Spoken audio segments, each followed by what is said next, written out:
Hey Vsauce, I'm Jake, and if you've played Injustice Gods Among Us, you know how awesome it is to be Superman and punch people into space. But what if he were to hit you in real life? What would happen if someone who is able to lift 200 quintillion tons with one hand, power the sun, or my favorite, punch dimensions apart, were to punch you?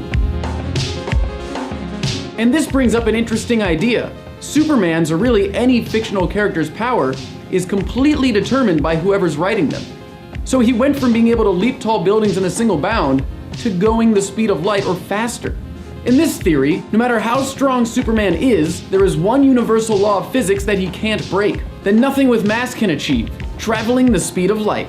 So we will put him 1% below that 299,792,458 meter per second limit at 99% the speed of light.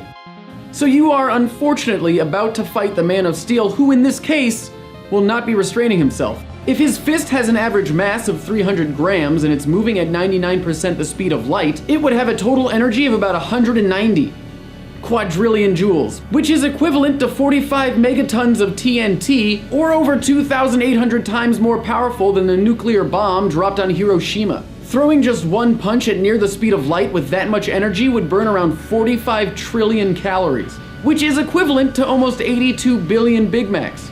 Now you have one of the largest bombs ever, condensed into a fist, and aimed at your face. What happens when he releases that punch? Well, this is when it gets incredibly cool, or incredibly hot, since the energy being released by Superman's fist would be around 80 trillion Kelvin, which is 5 million times hotter than the core of our sun. It takes about 1 centisecond for the light that hits your retina to then be processed by the brain. So since the punch is traveling at near the speed of light, it would only take 3.4 nanoseconds for the fist to get to you. So you literally wouldn't see it coming. But what we can see from the fist's perspective, since it's going 296 million meters per second, is that time is practically frozen. All the particles in the air, the oxygen, the nitrogen, are just suspended in time.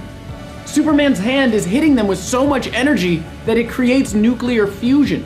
Gamma rays explode and creates an explosion that the Earth has never seen. A giant fireball engulfs the surrounding area and a blast wave shoots out, shattering windows, structures, and rips trees out of the ground.